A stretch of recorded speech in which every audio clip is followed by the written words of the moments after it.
Bom dia, boa tarde, boa noite, bem-vindos a mais um Acervo Fantástico. Estamos no nosso 29º episódio já, uau, incrível.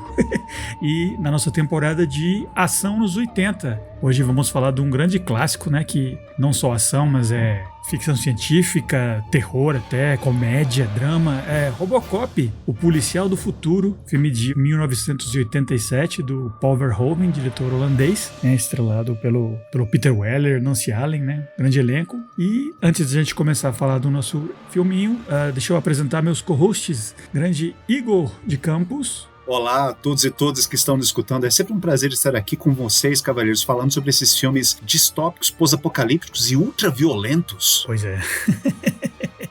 E meu outro co-host, Diego Nunes. E aí, pessoal, tudo bom? Todo mundo preparado para vir comigo? Morto ou vivo, podem vir comigo? Tá errada a tradução? Tá ruim? Dead or alive, you're coming with me. Não é isso que ele fala? Nossa, de fato, é. Eu achei que fosse uma referência ao Walking Dead. Eu falei, ué, mas por que o Diego tá falando de Walking Dead aqui no episódio do Robocop? É uma fala do Robocop, do agente Murphy. Bom, e eu sou o Felipe Sobreiro, o terceiro co-host.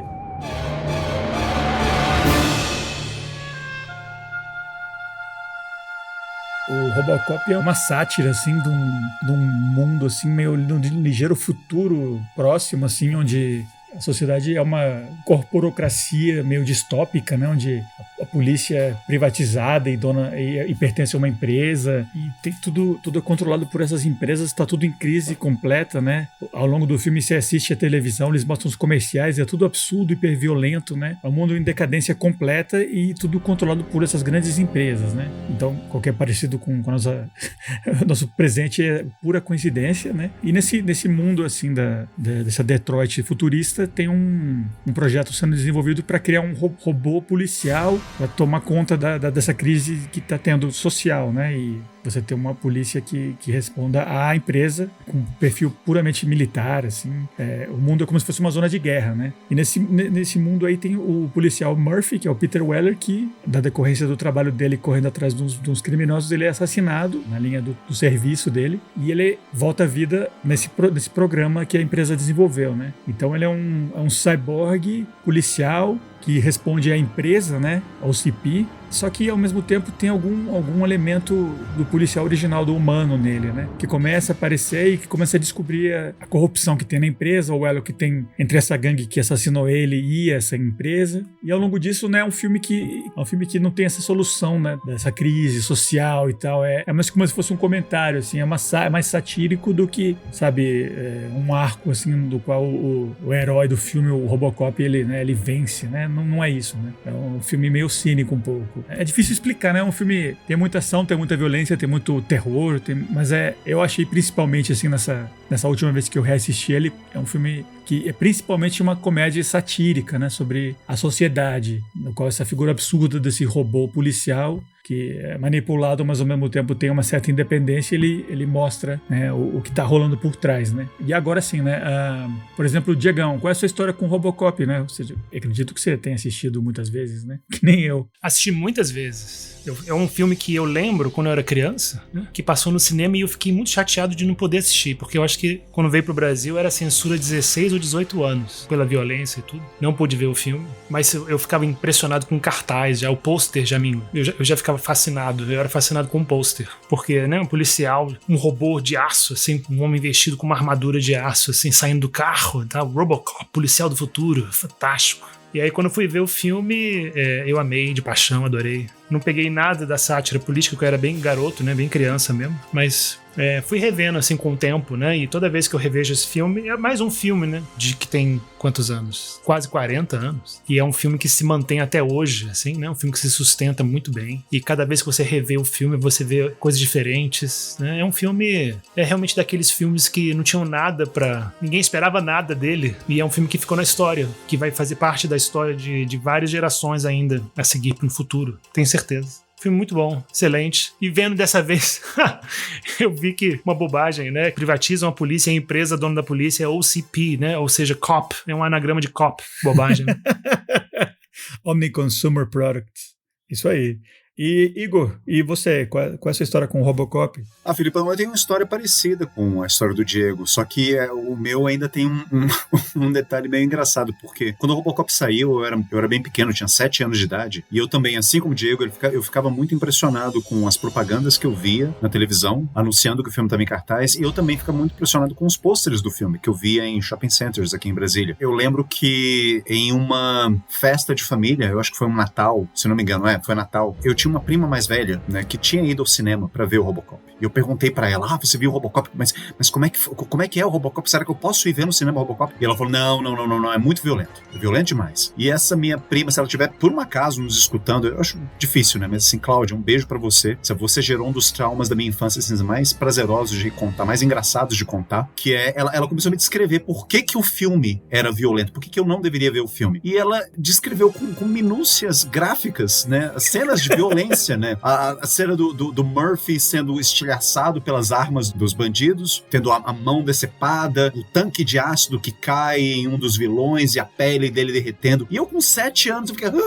fiquei impressionadíssimo com esse tipo de pesadelos, só com a minha imaginação daquilo que seria o filme. Mas aí foi muito bom, porque depois, quando finalmente eu assisti o filme, alguns anos depois, agora eu não lembro exatamente quando, né? Mas eu ainda era pequeno, mas não era mais assim tão criança. Eu era adolescente. Lembrando, né? Assim, eu cresci nos anos 90, então assim, supervisão parental quanto aquilo que as crianças devem assistir ou não devem assistir era meio baixa. Então assim, sabe, você conseguia driblar facilmente a sua família, né? Sua mãe, seu pai, e assistir aqueles filmes proibidos, né? Que eles não gostariam que você estivesse assistindo. Então, eu muito cedo assisti Robocop, mas como eu tinha essas imagens ainda muito horríveis, muito frescas na minha cabeça, quando eu vi finalmente o que era o filme, eu meio que... isso é bobagem. Eu tinha imaginado coisas muito piores que isso. Ainda assim, achei o filme violento, né?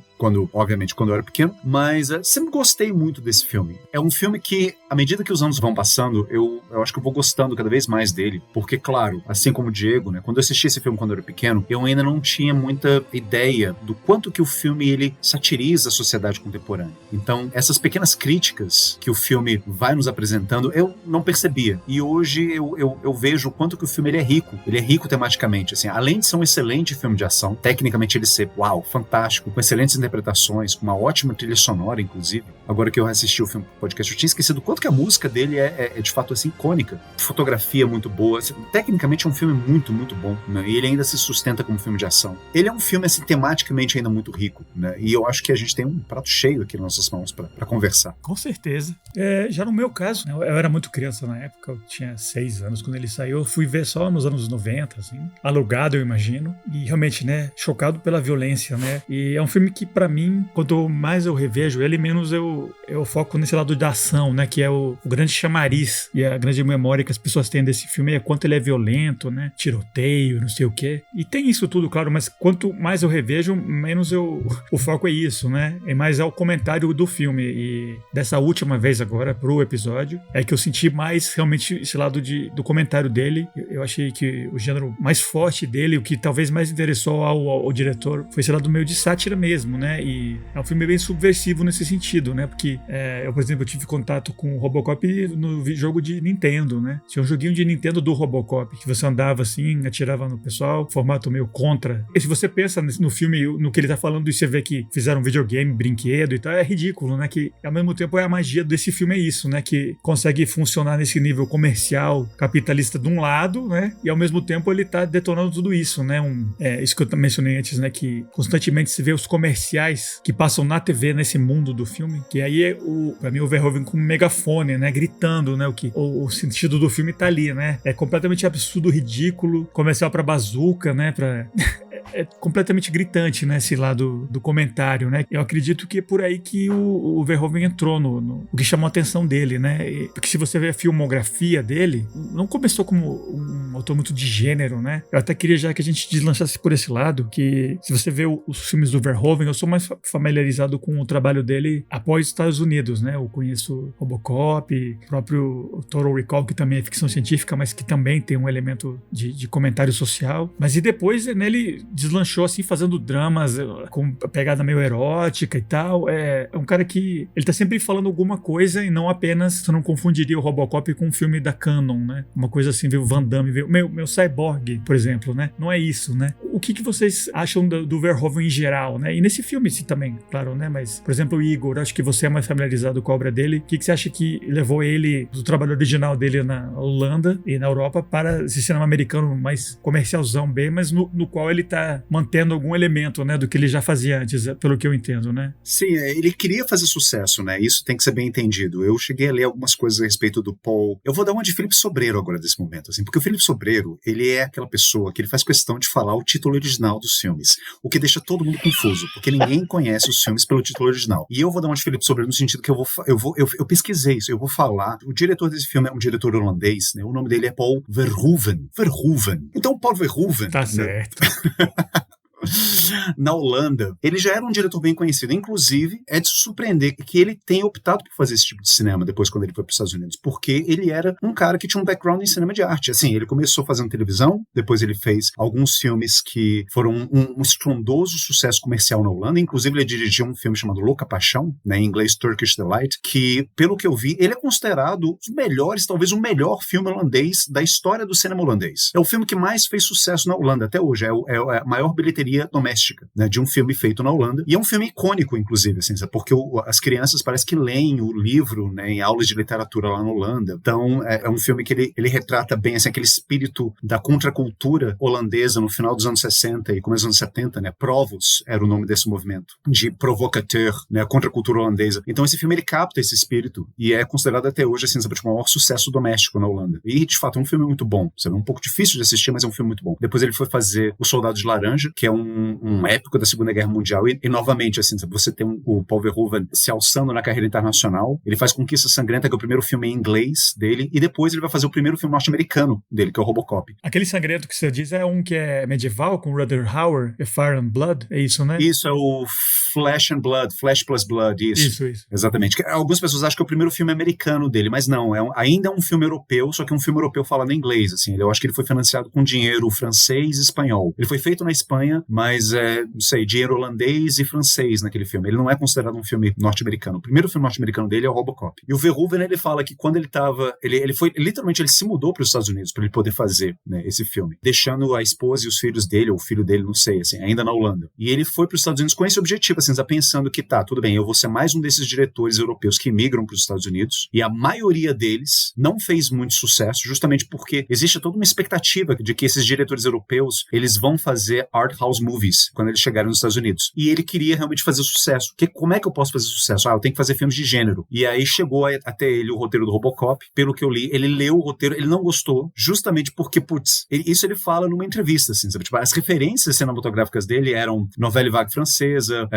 cinema italiano, em especial Federico Fellini, Alain Resnais, e cá estou eu nos Estados Unidos e vou dirigir um filme sobre um policial robô, que bosta, sabe? Ele achou muito ruim. O próprio título, né? É absurdo, né? Robocop. Robocop. Ele não levou o roteiro a sério, mas aí os roteiristas do filme convenceram ele a dirigir o filme, apresentando pra ele histórias em quadrinho norte-americanas. E aí ele viu, então é isso. Agora eu entendi o que esse filme é. Não discordando, né? Mas eu tinha lido que ele realmente jogou fora o roteiro assim, achou muito ruim, de fato. Mas que a primeira pessoa que falou, não, esse roteiro é bom, você devia prestar mais atenção, foi a mulher dele que leu o roteiro até o fim e gostou e falou, não, você devia prestar atenção nesse roteiro aqui, lê até o fim. E aí depois talvez os roteiristas tenham entrado também.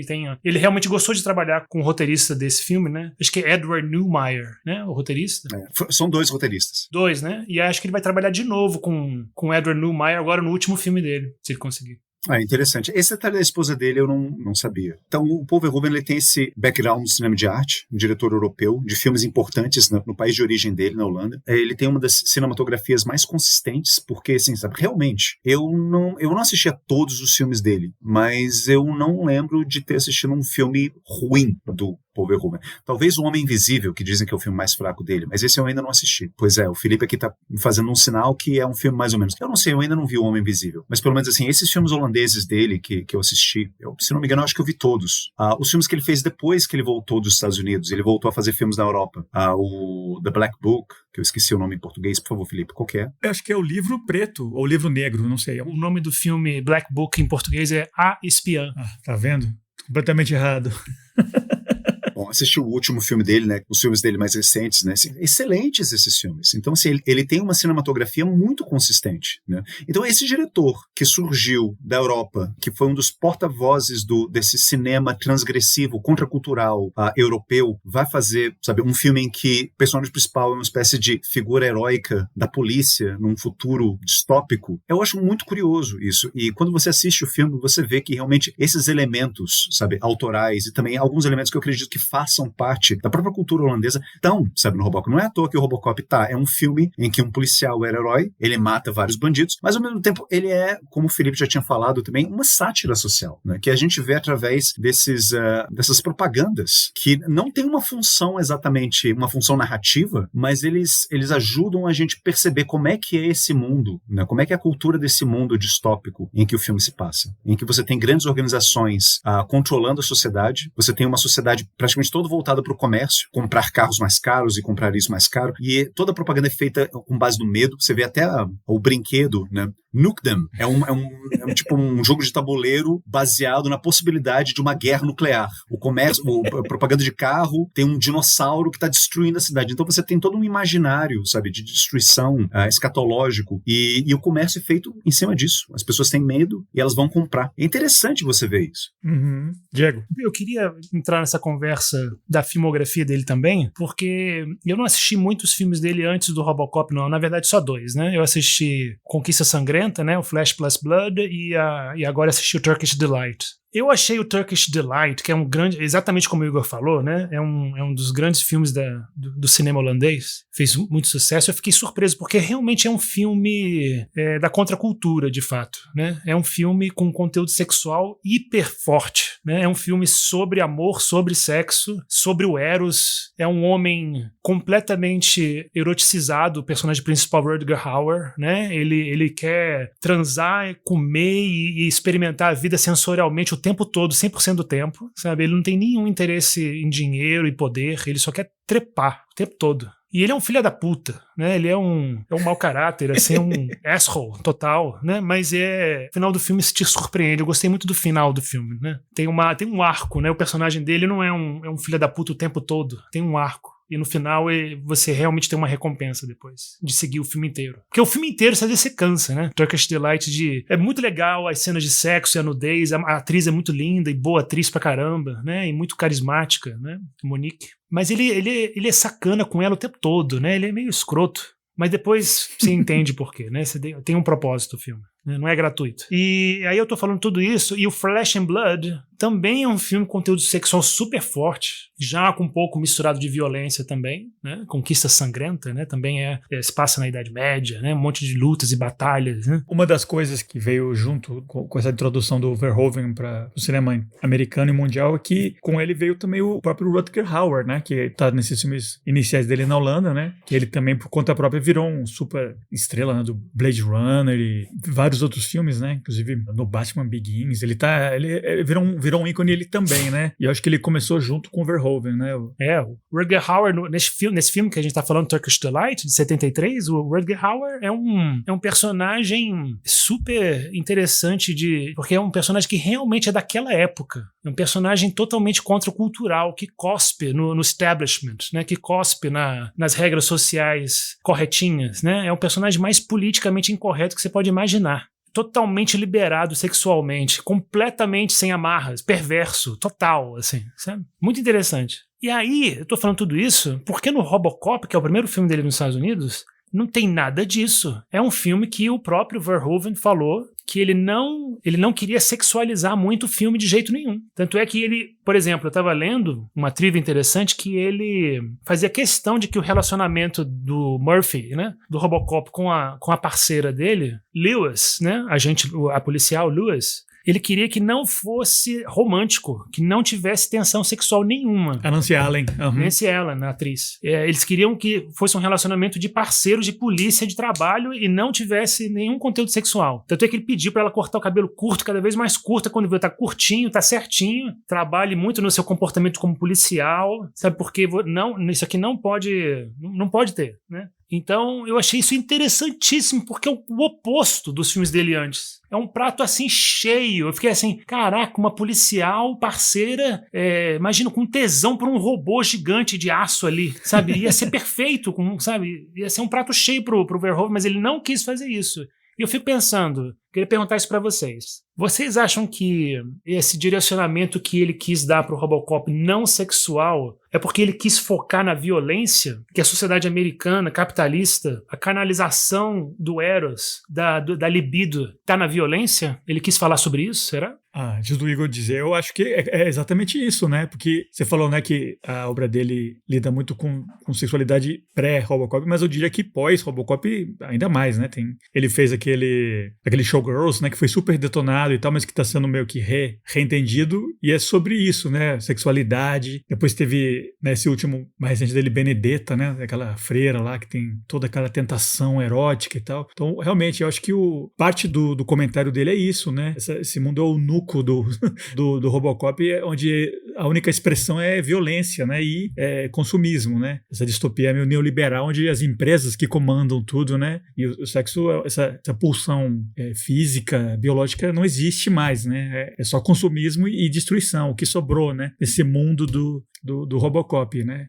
Igor? Eu acho perfeito. O Diego já fez o momento psicanálise selvagem aqui, que geralmente eu faço, né? Mas o Diego ele já fez assim de forma brilhante. Eu acho que a canalização dessa violência acontece justamente em um mundo em que não há erotismo. Quando você corta o erotismo, né? E eu gostei dessa expressão que o Felipe usou, né? Esse mundo eunuco do Robocop. Porque o Robocop também, se parar pra pensar, né? O Robocop ele é o policial perfeito. Por quê? Porque ele é um eunuco, né? Porque ele não tem sentimentos. O que nos faz pensar sobre o que é essa instituição, né? A polícia. Novamente, eu vou falar da polícia. Sabe que o policial perfeito é justamente um homem sem sentimentos, um homem que não tem desejos, né? Um homem que simplesmente obedece a diretrizes. Esse é o funcionário perfeito dessa instituição. E a coisa começa a degringolar pro Robocop, pro coitado Murphy, quando ele cai na besteira de começar a lembrar da vida dele antes dele se tornar um robô. Ou seja, quando ele começa a ter novamente sentimentos, quando ele começa a ter sonhos, e a gente até poderia dizer num sentido psicanalítico, ele começa a desejar de novo, né? Ele começa a desejar no sentido, não, tem coisas que eu quero fazer, tem um caminho que eu quero percorrer, quando ele começa a ter um arco, porque até então ele não tinha, né? Ele era simplesmente,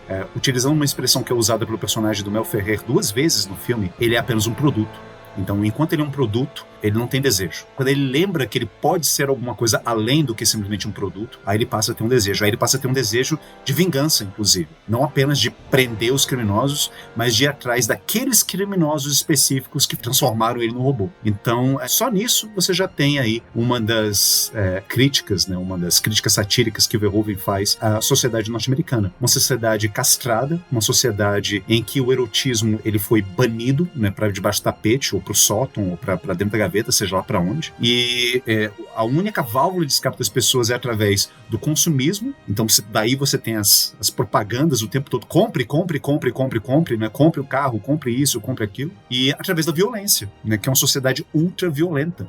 Novamente fazendo eco a uma coisa que a gente tinha conversado quando a gente tá falando no episódio do Mad Max, né? Uma sociedade em que o Id, ele anda desgarrado nas ruas. E já que ele não pode trepar... E assim, e há erotismo, né? É isso que é engraçado. Há erotismo, mas aonde que tá o erotismo no Robocop? Naquele programa de comédia que as pessoas parecem que adoram. I'll do that for $1. I'll buy that for $1. I'll buy that for $1. Ou seja, até o sexo é comprado por $1, né, no filme. Exatamente, sabe? Até o sexo ele passa pelo consumismo nessa sociedade. E ele é mostrado de uma forma escrachada, assim, sabe? Vulgar, ele é vulgarizado, assim, sabe? Não é como os outros filmes do Verhoeven, sabe? Então, sabe? Já tivemos aqui nosso momento psicanálise selvagem, assim, muito, muito interessante essa observação. E, novamente, eu vou ficar com essa expressão, né? Esse mundo eunuco, né? E o Robocop, assim, né?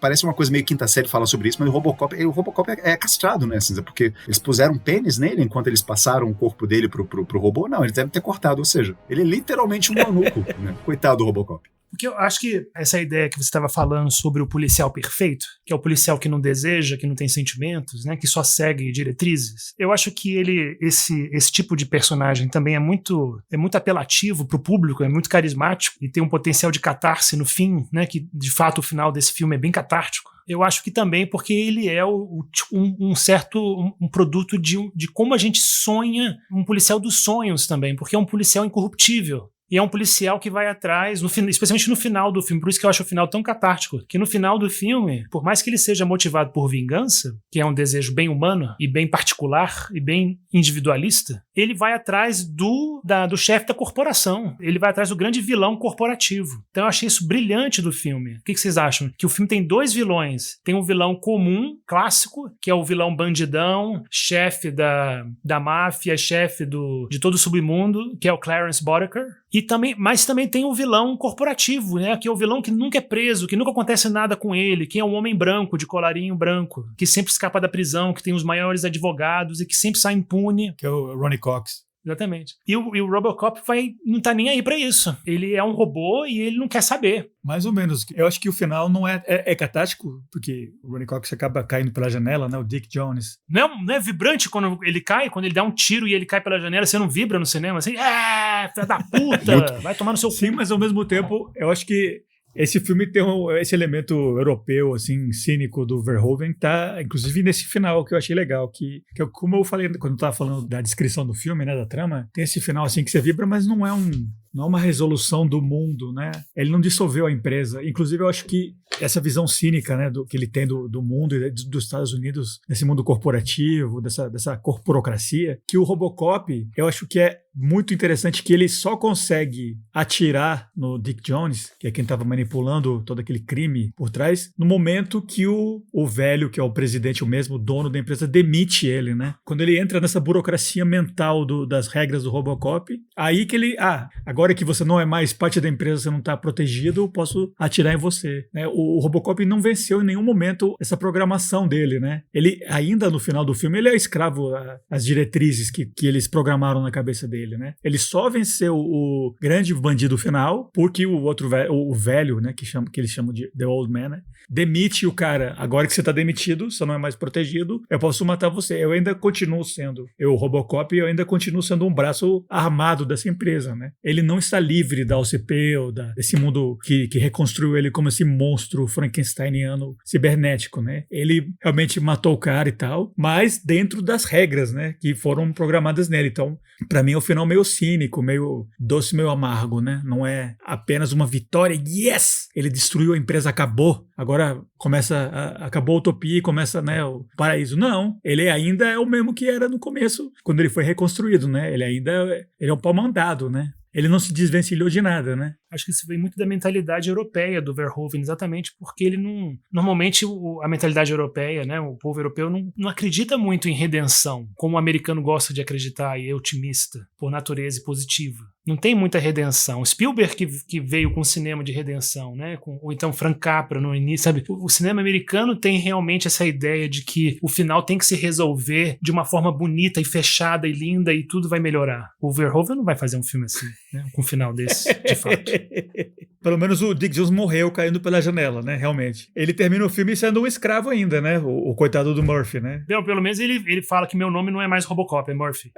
Pelo menos, né? Mas eu acho que é legal isso porque mesmo com esse final ainda meio cínico, sem redenção, ele tá claro no filme de que essa crítica também de que você tirar o Estado da equação com relação à segurança, saúde, não sei o quê, não vai resolver também. A corporação ela pode ser tão ou mais corrupta que o próprio governo, que o Estado também. Uhum, com certeza. Acho que esse é um dos grandes pontos do filme, né? Que é tudo movido a essa competição de lucro e de status, né? Que é uma das cenas mais legais que tem no filme, que não envolve o Robocop, né? O Miguel Ferrer tá, tipo, falando mal do velho, né? Do Ronny Cox, na verdade, né? Não do velho presidente, do Dick Jones, do banheiro e tal. Esse cara tá fudido, eu vou tomar o lugar dele, não sei o quê. É uma coisa meio Wall Street, assim, esse mundo anos 80 reganiano, assim, da greed is good, né? Como diria o Gordon Gekko no Wall Street, né? E aí o Ronny Cox, que tava no banheiro, sai. Aí o cara que tava do lado do Miguel Ferrer se mija na calça, assim, visivelmente, né? E sai, né?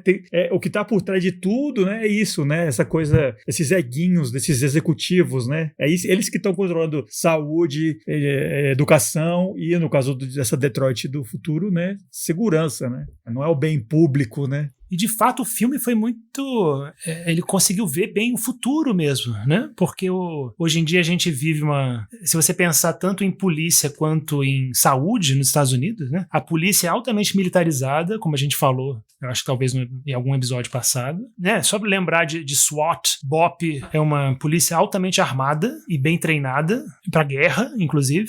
E a gente vê, assim, uma apoteose da ambição e do dinheiro com relação às empresas de lobby, de saúde, de seguro nos Estados Unidos, né? Que é uma loucura lá. Tá em decadência completa, né? Crise de saúde, e é por causa dessa impossibilidade que eles têm de resolver o sistema de saúde básica de uma maneira que não seja, né, dominado por essas empresas grandes de seguros, né? Essas OCPs da saúde americanas, né? E realmente, né? Um filme que... Por isso que eu acho que ele uma das coisas que impede que o Robocop fique datado, assim como outros filmes que a gente tem falado, né? É isso, né? Ele continua vigente, lamentavelmente, né? Seria legal que a gente visse isso e que fosse tipo um comentário, assim, que não significa nada, né? Nossa, que mundo absurdo, polícia militarizada, que porra, não tem nada a ver com a gente, né? A gente já passou por isso. Não, né? Isso só piorou desse tempo de 87 pra cá, né? Realmente a polícia saiu especialmente dos Estados Unidos, né? Desse elemento de resguardar a população a se armar, de obter verba a níveis quase do exército americano. Então, quem vira o foco da polícia, se eles não estão em guerra, né? É a própria população, né? Então vira que nem o Robocop mesmo, né? É esse mundo distópico, onde a polícia, que devia ser um aliado da população da Detroit lá, é um dos problemas, né? Acho que o comentário do Verhoeven tá bem nisso, assim, né? Essa previsão que ele deu, que acertou em cheio, eu acredito. Por isso que o filme não fica envelhecido, né?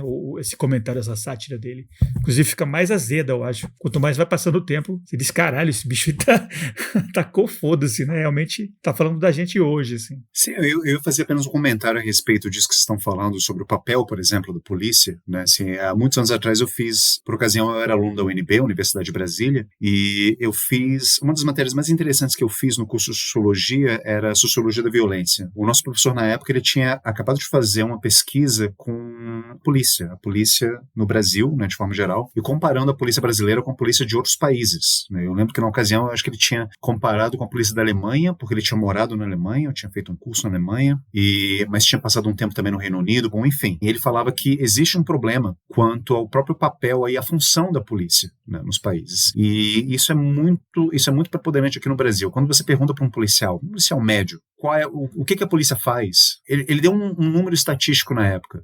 Mais de 80% dos policiais, 80% ou 90% dos policiais vão dizer que o papel da polícia é prender criminosos. É isso que a polícia faz. Não, você é policial, qual é o seu papel? Prender criminosos. Sendo que em outros países você tem o papel da polícia voltado para outra coisa, sabe? Para um serviço à comunidade. Sabe? Você pergunta para um policial inglês, de repente, ou para um policial alemão, que foram os exemplos que ele usou, o papel da polícia é ajudar o cidadão. E você não tem isso aqui no Brasil. A polícia, ela é um instrumento de força do Estado para que as pessoas andem na linha, sabe? Então, o papel da polícia, basicamente, sem querer citar, né, diretamente, mas já citando, né, o livro do Michel Foucault, o papel da polícia aqui no Brasil é vigiar e punir. Eles estão vigiando o cidadão e eles estão punindo, né, com força bruta. Isso é extremamente problemático, né? Assim, e aqui no Brasil a gente vê, aqui no Brasil e aqui nos Estados Unidos, e lá nos Estados Unidos também, a gente vê o tempo todo nos noticiários as consequências nefastas desse tipo de mentalidade. Então você já começa com um problema institucional. O que é que a polícia está fazendo? A polícia está aqui para me ajudar se eu tiver um problema, ou a polícia está aqui para ver se eu estou fazendo alguma coisa de errada, e caso eu esteja fazendo alguma coisa, ou mesmo eu nem preciso estar fazendo alguma coisa de errada, a polícia vai vir e de uma forma muito truculenta e violenta, ela vai me coagir, ela vai me reprimir, ela vai me prender,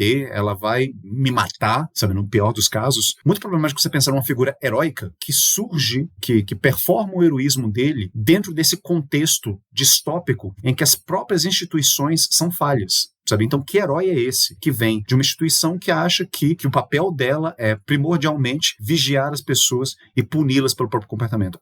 Então o que a polícia deveria fazer? Deveria passar pano em bandido? Não é isso, a questão não é essa. Mas a questão é qual heroísmo você pode encontrar num mundo distópico em que você não tem, sabe, modelos morais fortes que sirvam como base para o resto das pessoas. A gente ainda pode falar... Aliás, uma pergunta que eu poderia fazer para vocês, assim. Robocop e Policial do Futuro, assim. Existe um elemento, claro, assim, sabe, de heroísmo, que eu acho que o próprio filme compra, sabe, em certos momentos. Através da música, através dos movimentos de câmera, assim, a forma como o Robocop é apresentado em certas cenas. Mas o quão... Eu acho isso um pouco ambíguo no filme, mas eu queria saber a opinião de vocês. O quão heróico é o Robocop para vocês? Eu vi esse tipo de polícia que você mencionou, uma polícia preocupada em proteger o cidadão e ajudar o cidadão. Porque eu morei no Japão, né? E no Japão a violência urbana é muito pequena, quase não existe. A criminalidade no Japão, ela acontece sempre entre quatro paredes, assim, né? Na esfera privada. Ou na esfera governamental, claro, também. Mas na rua mesmo, violência urbana é quase zero. Então a polícia que a gente vê na rua é uma polícia que está estritamente 99% para o cidadão, para ajudar. Claro que eles vigiam, né? Vigiam também, né? Eu acho que eles nem arma têm, né? Nem arma tem. E eles vigiam, é claro, né? Se você fizer alguma coisa meio proibida, meio ruim, meio alguma contravenção, alguma coisa no lugar proibido, então fumar no lugar que não pode, claro que eles vão vigiar e vão... Não são santos, né? É uma repressão não violenta, talvez, né? Por exemplo, né? O que eles fazem... Mas eles realmente têm uma preocupação com regras e com manutenção da ordem, né? Mas não é violento, né? Não, inclusive, por exemplo, a embriaguez é um comportamento aceitável no Japão à noite. Né? É muito aceito na rua, você está embriagado, por exemplo, faz parte. Então o bêbado na rua, ele é muito bem tratado pela polícia, muito tranquilo, sabe? Se o bêbado começa a passar mal, a polícia leva ele para o hospital, chama a ambulância e tal, ajuda mesmo. Então eu testemunhei esse tipo de polícia. Parece fantasia. Pois é. Não, eu vi. Desculpe só interromper, assim, porque eu tenho que contar uma anedota pessoal. Eu saindo da faculdade na época, assim, eu lembro que eu tava em algum lugar da Asa Sul e eu lembro de ter visto um homem passando mal, provavelmente porque ele tinha bebido demais, ou ele tinha tomado alguma substância ilícita, alguma coisa. Ele tava passando mal em um gramado, aqui numa superquadra, aqui em Brasília. Pra quem não sabe, pra quem tá ouvindo a gente em outros estados, não sei, superquadra é uma espécie de bairro, um núcleo, né, que funciona como um bairro aqui em Brasília. E tinha esse cara que ele tava obviamente passando muito mal, ele tava deitado no gramado, ele rolava de vez em quando no gramado, de vez em quando ele emitia sons pela boca dele, mas ele não conseguia falar coisa com coisa, e tinha 2 policiais perto, e eu lembro que eu, com, sei, 19 anos, 20 anos, né, eu fui até os policiais e falei assim, tipo, tem um homem passando mal bem ali, vocês não podem dar uma ajuda, não podem prestar alguma ajuda, e eu lembro até hoje daquilo que o policial falou pra mim, ele falou, se ele começar a incomodar as pessoas, a gente apreende ele, ou seja, a gente leva ele daqui, se ele começar a incomodar as pessoas, mas o fato de ter um homem, um ser humano, passando mal, precisando provavelmente de algum tipo de socorro médico, seja pelo motivo que for, eu não sei, ele parecia alterado, bêbado talvez, ou tenha tomado alguma droga, eu não sei, mas ainda assim é um cara que estava deitado, precisando de ajuda. A polícia não vai fazer nada, só se ele estivesse quebrando alguma lei, só se ele estivesse incomodando o público, só se ele estivesse, não sei, gritando com alguém, perturbando a paz, aí sim a polícia vai intervir. Eu acho isso erradíssimo, eu acho isso desumano, sabe? Eu acho isso um absurdo, só uma polícia despreparada, truculenta como a polícia brasileira tem esse tipo de mentalidade, sabe? De deixar um cara passando mal, esse cara podia morrer, mas não, sabe? Ele tem que quebrar a lei pra polícia poder fazer alguma coisa. Isso me enoja, sério. Mas tá certo, e voltando à pergunta, né? O filme, por exemplo, tem um aspecto interessante de que a polícia mesmo, né? Os policiais comuns, eles estão querendo fazer greve, né? Não estão sendo pagos. E vocês entenderam por que eles estavam querendo fazer greve? Porque era falta de pagamento ou era porque eles não queriam ser substituídos por policiais robôs? Ou... O que eu entendi é que foi por causa dessa terceirização que aconteceu, dessa privatização da polícia. Eu entendi que era por isso, né? Que parece a polícia bem brasileira nesse sentido, né? Realmente eles têm... O xerife lá, o coronel lá, achava impossível, não pode, né? Mas eu dizia, não, porra, vocês têm que pressionar de alguma maneira, né, porra? E os executivos dizendo, que bom, né? Eles que façam greve, a gente vai tirar todo mundo mesmo e botar uns robôs lá, né? Inclusive o filme começa com aquele outro robô, o ED-09, né? Que é aquele robôzão gigante, meio tanque, né? Que dá mó errado, né? Inicialmente, né? Que como a grande opção para substituir a polícia, né? Tá certo, assim, mas também tem uma outra questão das condições de trabalho, né? Que a polícia é altamente precarizada nesse mundo distópico, porque justamente, eu lembro que tem um dos momentos no noticiário do filme em que mostra policiais morrendo, mais um policial é morto em serviço e tudo mais. Então, existe isso acontecendo nesse mundo do Robocop. Os policiais estão morrendo porque eles não têm condições de combater a onda de criminalidade que está acontecendo na cidade. Ou seja, os criminosos, eles são muito mais preparados, estão muito mais bem armados do que a própria polícia. E aí a polícia mal paga, em vez de ser substituída e morrendo à torta direito, porque os criminosos estão matando os policiais, aí eles, greve. Não é de graça que o filme limpam um pouco a barra, né, da empresa, né? O filme meio que tenta jogar a culpa toda do problema pro Dick Jones, né, que é o tipo vice-presidente da empresa e não pra empresa como um todo, né? Mas eu acho que na intenção do Verhoeven tá muito claro isso, né, que não só tem essa terceirização da polícia que precariza todo o serviço, gera mais crise, gera mais insegurança, gera mais violência, mas ao mesmo tempo a própria empresa também funda e trabalha de mãos com o crime, né? Não é por nada que o grande mandante do Clarence Boddicker, que é o Curtis Smith, né, que tá icônico, né, como o bandido desse filme, né? Ele trabalha para a empresa, né? Ele trabalha para o Dick Jones, né? Então a mesma grande empresa que é a dona da polícia também é a dona do crime organizado, né? Tanto é que tem uma hora que tá tendo uma discussão entre o gangster, o Curtis Smith e o Dick Jones, e ele tá indo embora, né? O gangster falou, foda-se, se vira. Então ele diz, olha, a gente vai começar aqui basicamente uma favela nova, né? Que a gente vai criar com a empresa. E aí, quem é que vai tomar conta do jogo organizado? Quem é que vai tomar conta da prostituição? E aí o gangster, ele diz, opa, peraí. Isso aqui é pra mim, né? Então realmente, a mesma origem do problema da insegurança tá dos dois lados, né? Essa distopia corporatocrática é responsabilizada por tudo, né? Você assiste e assina embaixo e diz, realmente, né? Eles não estão de mão limpa, eles não estão só com essa visão meio fascista, né, de militarizar o mundo, né, eles também estão trabalhando com o crime ao mesmo tempo, né, se dá algum lucro para eles, no final das contas é o que interessa, né, então eu acho que é um ponto bem importante que eles fazem no filme no final. Mas por isso que é difícil responder a pergunta do Igor, né, o quanto de herói tem o Robocop. Porque o Robocop acaba percebendo que ele não pode simplesmente só prender o Clarence ou prender o Dick Jones. Porque eles trabalham juntos, eles são donos da polícia, né, e donos meio que controlam o judiciário lá. Então, se o Robocop continuar só prendendo o Clarence, né, ele vai ser liberado, ele vai ser absolvido. Tá tudo tão corrupto e decadente, né, que ele vê que ele tem que começar a matar bandido.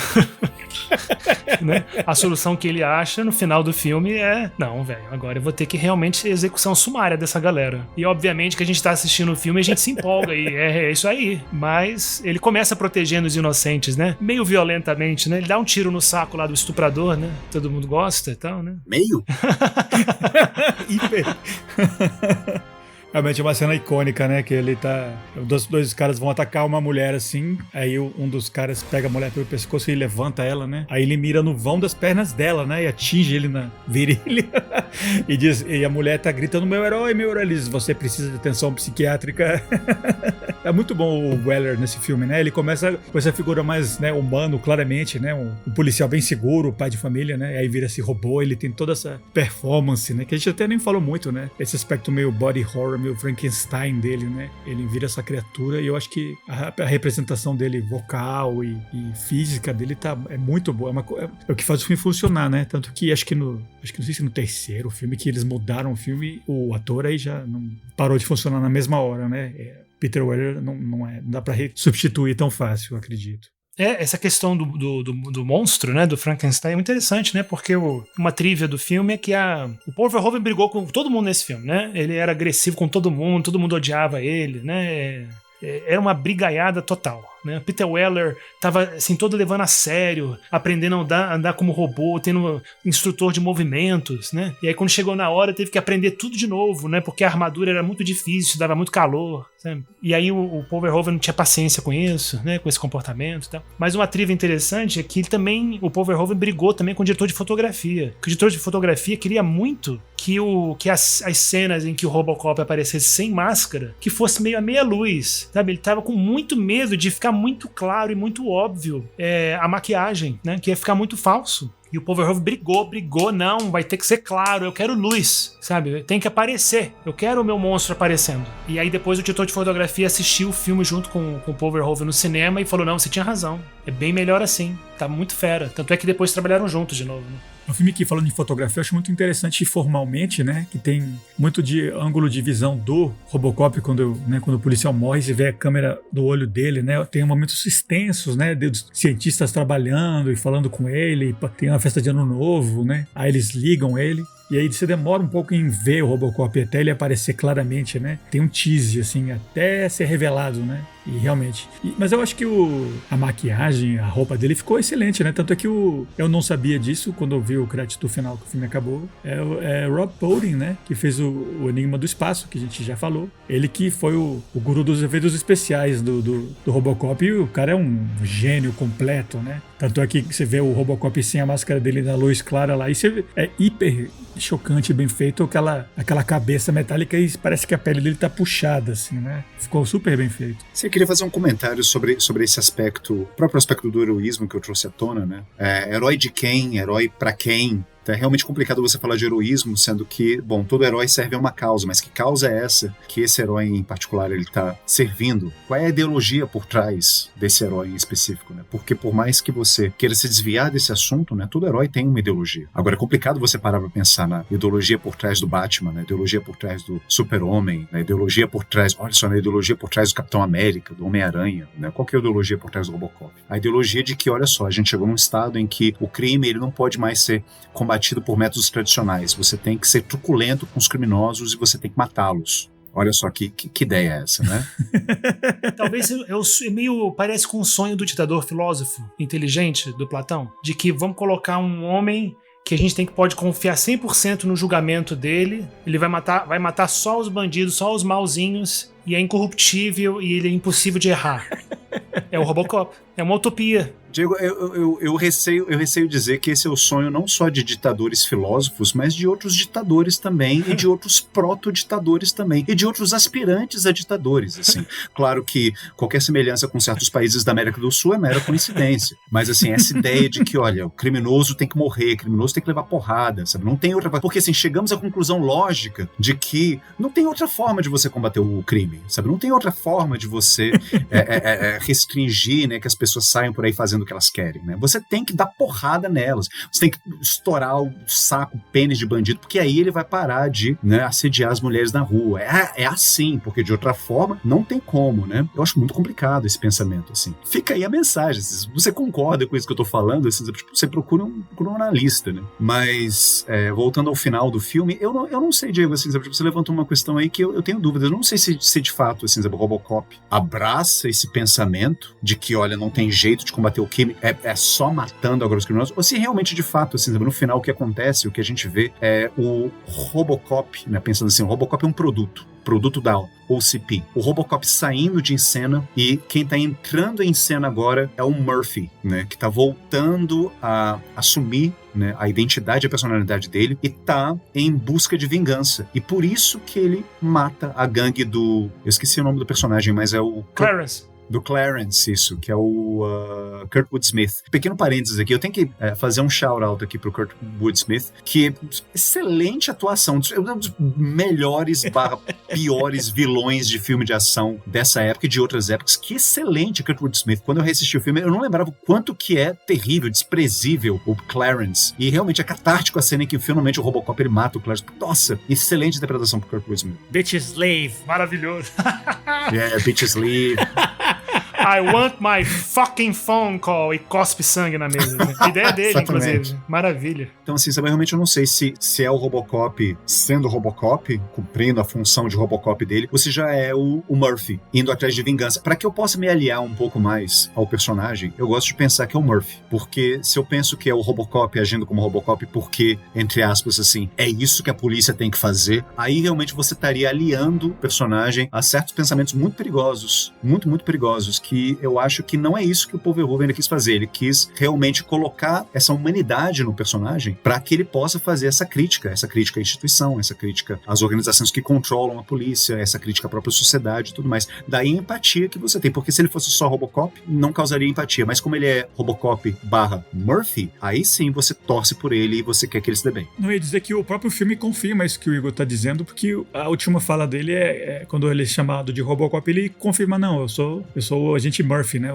Então realmente era ele agindo, né? É isso mesmo. Eu acho que, por exemplo, se a gente se lembra de como, por exemplo, alguns países europeus, especialmente Escandinávia, né? Alguns países europeus, Holanda, né? Como são as prisões, por exemplo, né? Nesses países. De fato, e a tradição da polícia europeia, né? De vários países europeus, especialmente Reino Unido, França, é uma tradição de polícia não armada na rua. Você sabe como é que os presidiários são bem tratados, né? As instalações são muito boas, né? E mesmo assim, né? Todo esse tratamento, né? De alto nível, né? Para os condenados, para os presidiários e tudo. A criminalidade é baixa, né? É uma questão quase insolúvel, né? Essa questão de o que é um bom policial, como é que a polícia tem que ser, como é que tem que agir, né? É muito difícil.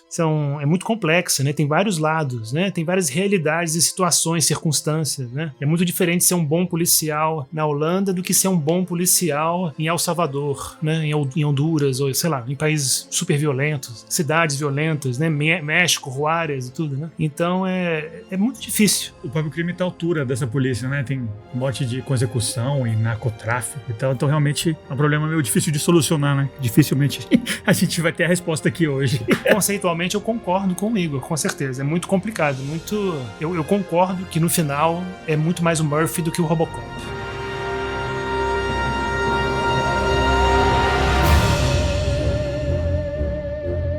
Então, pessoal, esse foi o nosso episódio do Robocop. A gente poderia continuar falando horas e horas e horas, né? Filme que é muito rico, como a gente já tinha avisado no episódio passado, né? Se você simplesmente acha que é um filme hiper violento, de ação e tal, não é o caso. É um filme muito legal. E, como sempre, a gente encerra o episódio dando dicas, assim, de outros filmes que a gente recomenda para quem ou assistiu o Robocop ou quem vai assistir, ou algum filme que tem alguma coisa a ver. E queria, então, perguntar pro Diegão qual é a sua dica do episódio do Robocop. Então, eu acho que, se vocês não viram, né, eu acho fundamental assistir Sérpico, né, com Al Pacino, filme de 1973, dirigido pelo grande Sidney Lumet, né, que também dirigiu Um Dia de Cão, com Al Pacino também, sabe, que são dois grandes clássicos do cinema dos anos 70. E o Sérpico é o grande símbolo, né, do policial não corrupto, né, do policial de vocação, policial limpo, né, que acaba criando muitos inimigos na corporação, acaba sendo perseguido pelos próprios policiais, porque ele não aceita suborno. Então, talvez um dos primeiros grandes filmes, né, que trata desse assunto, né, do policial que não quer se corromper, que não quer fazer parte do jogo, que não aceita suborno e acaba sendo perseguido pelos próprios colegas e pelo próprio sistema, né? O sistema não deixa ele existir, não deixa ele ser um bom policial. Filmaço. Anos 70, Al Pacino, cabelo grande, barba, meio ripão. Ele tem que, né, trabalhar disfarçado, tudo, né? É fantástico. História real, inclusive, né? O Sérpico, ele acho que tá vivo ainda, ou se morreu foi recentemente, né? Um policial mesmo, né? Que não aceitou suborno e aí o pessoal começou a perseguir ele, né? Os outros policiais. Então isso me lembrou esse filme, a cena do Robocop que me lembrou muito o Sérpico é a cena do massacre do Robocop pelos próprios policiais, né? No estacionamento da garagem lá. É mesmo.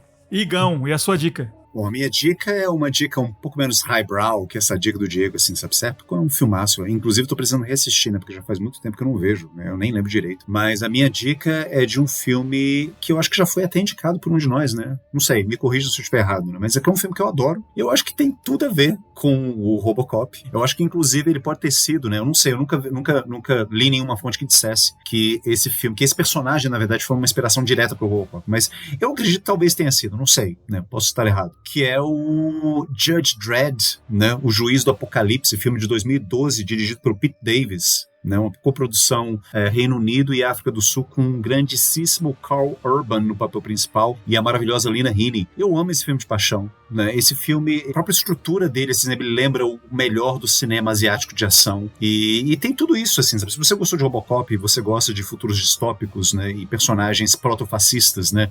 Que podem cumprir a lei ou não, né?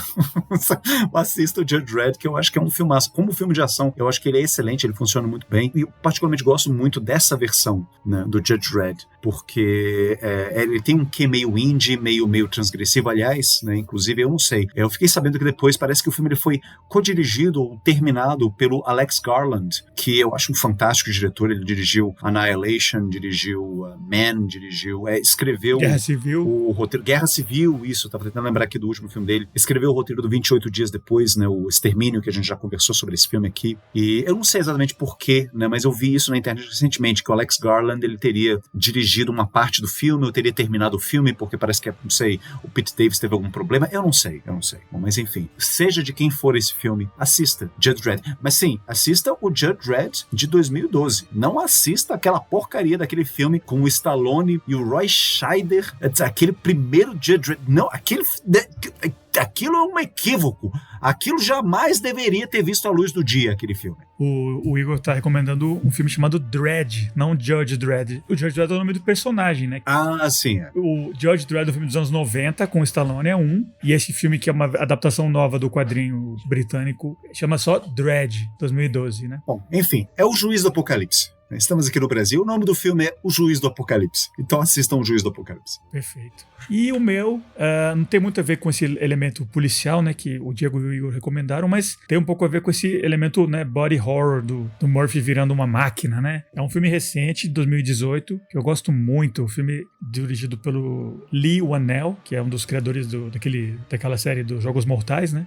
Chamado Upgrade. Acho que estreou em 2018, é realmente 2018. Upgrade, com Logan Marshall Green, que é muito legal. É um filme, tem alguns elementos de Robocop. É um cara que fica paralítico, né? E a solução ao problema dele é tipo um chip que é aplicado nele. Só que esse chip, a empresa que coloca ele, né, tem controle e ele vira meio que uma máquina de matar sem querer até, né? O corpo dele não responde ao comando dele, né? Vai além. Então me lembrou um pouco esse aspecto do Robocop ter que obedecer aquelas diretrizes e não poder. Ele não é o dono dele mesmo, ele é um produto, né? É um filme também hiper violento, mas eu acho muito legal. E esse diretor, o Lee Whannell, é massa. Ele dirigiu aquele Homem Invisível, né? Também, 2020, eu acredito. E ele tá fazendo um novo Lobisomem, né? Com Chris Abbott, do Possessor. Então é um cara massa, é um diretor legal, filme de gênero, assim, que é o que a gente se interessa mais aqui no programa, né? E eu acho que tem muito a ver com o Robocop, né? Upgrade, um filme de fácil, acessar fácil, acho que tem no Netflix até, recomendado. Upgrade. E é isso, pessoal, antes da gente passar para contar para vocês qual vai ser o próximo episódio, né? Daqui a 2 semanas, volta e meia a gente pede pros ouvintes, olha, você nos manda uma lista dos seus filmes favoritos, né? Sei lá, 5, 6, 7, a quantidade que você quiser. E a partir dessa listinha sua, a gente bola umas dicas nossas que tenham alguma coisa a ver com isso para filmes que talvez a gente espera você não conheça ou não tenha assistido ainda, né? E como, apesar de que é uma lista direcionada para o ouvinte que mandou, a gente gosta de ter no episódio porque o gosto pode ser como de muitos de vocês que estão ouvindo, né? Então eu acho que a dica vai para todo mundo que tá aí, não apenas para a nossa ouvinte da vez, que é a Andréa Regina. Super obrigado, valeu demais pelo apoio. Você mandou vários e-mails dizendo que você adorava o programa, estava curtindo muito. Você até nos deu uma dica de um episódio que a gente talvez vai falar bem no futuro não tão distante, então fique de olho aí. Não vou nem revelar para quem não está sabendo. E a lista que você mandou pra gente, Andréia, que eu vou reler para os nossos outros ouvintes todos, é a seguinte, olha só, bem focada nos anos 90 aqui, tô vendo, né? A Cor Púrpura, que é dos anos 80, na verdade, do Spielberg. Tem Chicago, Moulin Rouge, né? 2 musicais. Cinema Paradiso, filme italiano, O Carteiro e o Poeta, aquele filme sobre o Neruda, né? Tem Interestelar e Contato, né? 2 de ficção científica mais cerebrais, assim. E 2 mais românticos, dos anos 90, né? A Casa dos Espíritos, né? Adaptação do romance da Isabel Allende. E O Paciente Inglês, né? Aquele filme, grande romance do final dos anos 90, né? E a gente ficou aqui pensando, é um pouco fora da nosso escopo normal, né? É um pouco mais abrangente. Eu achei um desafio bem legal. Não é só terror, não é só ação, ficção científica. Tem mais romance, musical. Então eu queria perguntar pra vocês, assim, por exemplo, Diego, o que você recomenda pra Andréia, assim? Exatamente como você falou, né? A Andréia adora filmes dos anos 90. Eu também, né? Eu cresci a minha adolescência toda anos 90. Aprendi a amar cinema nos anos 90, né? Então esses filmes todos eu assisti, gostei muito. Então minhas recomendações pra você, André, são quase todas com base em grandes filmes dos anos 90, né? Então eu escolhi filmes que eu assisti que pra mim são imperdíveis, assim, que são maravilhosos, né? Dessa década, que é, por exemplo, eu amo de paixão A Época da Inocência, do Scorsese, que é um romance também, uma belíssima história de amor. Provavelmente você já viu. Eu vi que você gosta de história de amor, de romance, né? Paciente Inglês. Então, pra mim, A Época da Inocência talvez seja uma das melhores, mais bonitas histórias de amor dos anos 90. Martin Scorsese, né? Michelle Pfeiffer, talvez o melhor papel da carreira dela. Daniel Day-Lewis nem se fala. Também recomendo um filme que não muita gente viu, mas que é uma obra-prima, uma comédia satírica, dramática, maravilhosa. Alexander Payne dirigiu Eleição, Election, com a Reese Witherspoon. Com certeza o melhor papel da vida dela, ela nunca vai fazer coisa melhor, certeza. E de Matthew Broderick. E Matthew Broderick, humor negro, sofre nesse filme, mas tão bom, tão bom. É um filme que eu recomendo muitíssimo, tem uma brincadeira com a narração em off. É fantástico o filme, recomendo muito. E do Ang Lee, Tempestade de Gelo, também um grande filme dos anos 90, mais dramático.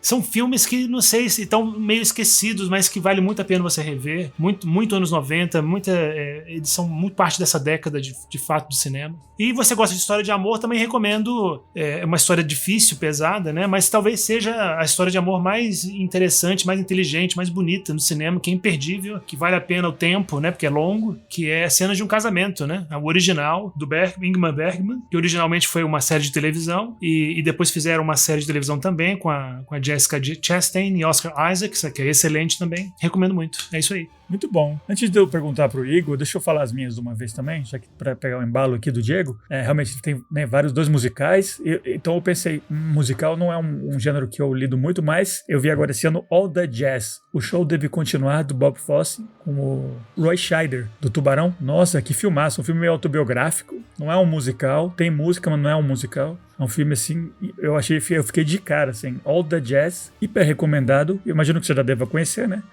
Se você curte Chicago, o personagem tá, tipo, escrevendo Chicago no filme, né?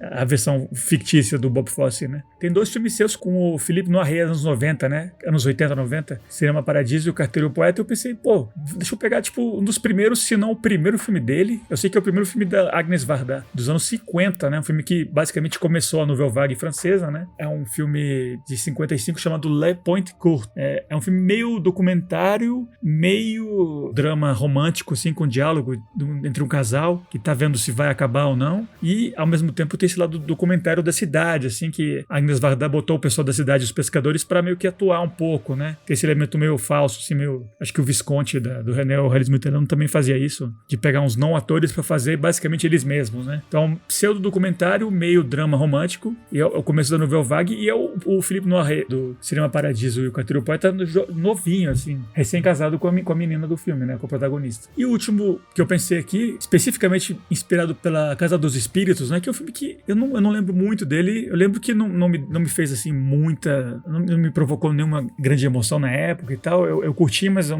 acho que é um filme que tá meio esquecido, né, mas eu achei legal esse elemento da literatura latino-americana, que eu cresci na Colômbia, né, então eu sou muito chegado, muito interessado nisso, e eu pensei, pô, eu queria recomendar um filme com uma pegada assim, de literatura latino-americana. Eu pensei naquele O Segredo dos Seus Olhos, filme argentino, de 2009, do Campanella, que é um grande diretor argentino que trabalha nos Estados Unidos, com o Ricardo Darín, e é uma história real e é baseada num livro. É também um drama histórico, assim, de época, muito legal. O Segredo dos Seus Olhos. É isso, eu acho que não é muito difícil de achar nenhum desses três filmes, espero que você curta. E agora, Igor.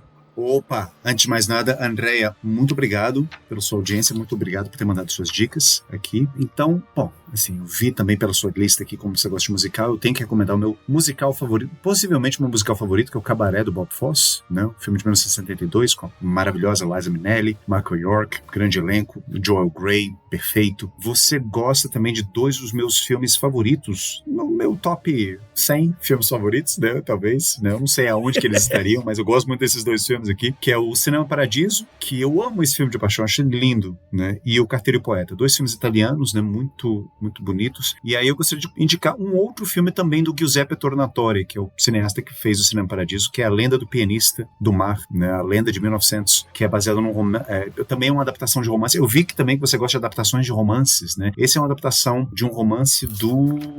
É baseado num monólogo chamado Novecento, É um romance em forma de monólogo. Alessandro Baricco. Isso. Pronto. Alessandro Baricco, que é um escritor que eu gosto muito, inclusive. É um escritor italiano. E pra terminar, bom, assim, ainda nessa linha de adaptações de romances, também indicaria uma das melhores adaptações de romances que eu já vi no cinema, que é Vestígios do Dia, né? Um filme do James Ivory, que é uma adaptação de um romance maravilhoso, né? Do Kazuo Ishiguro. O romancista inglês com esse nome japonês, né? Kazuo Ishiguro. E eu acho esse filme belíssimo, com Anthony Hopkins e Emma Thompson, e é isso. Né? Andréa, muito obrigado por ter mandado sua lista, né? E fica aí suas dicas. Não sei se você já assistiu esses filmes, mas se você não assistiu, tomara que você assista e depois você manda o seu feedback pra gente, tá bom? Um beijo.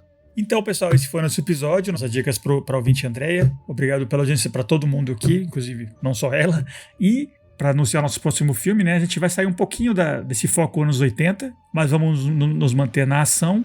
E a gente pensou, né, bom, a gente tenta sempre falar de um lançamento, né, vamos em parte respeitar o foco de ação da temporada, mas procuramos um filme de ação novo, um lançamento, né. A gente vai falar sobre Fúria Primitiva, o filme Monkey Man, de 2024, estrelado e dirigido pelo Dev Patel, né, que vocês devem conhecer, né, aquele filme do Milionário e muitos outros, né, do Cavaleiro Verde, um super ator, que tá começando a carreira como diretor também num filme de ação, com uma pegada assim meio John Wick, parece. Está bem interessado e bem curioso para ver o que ele fez. E é produzido pelo Jordan Peele, né, da Monkey Paw Productions, que fez Nope e vários outros filmes de gênero legais de terror. Então é um filme que tem tudo a ver com a gente, né? E é isso, né? Então, bora dar tchau pros ouvintes. Grande Igor. Cavaleiros, é sempre um prazer conversar com vocês. Muito obrigado. Eu espero que vocês tenham gostado dessa conversa tanto quanto eu. Espero que as pessoas que estão ouvindo a gente também gostem muito da nossa conversa. Acho que acrescenta muito aquilo que a gente achava do filme, né? Desse filme muito bom do Paul Verhoeven. E passei a gostar do filme ainda mais. Espero que também outras pessoas passem a gostar ainda mais do filme por causa disso. E estou ansioso para falar com vocês a respeito de Monkey Man no nosso próximo episódio. Gente, é isso aí. Por favor,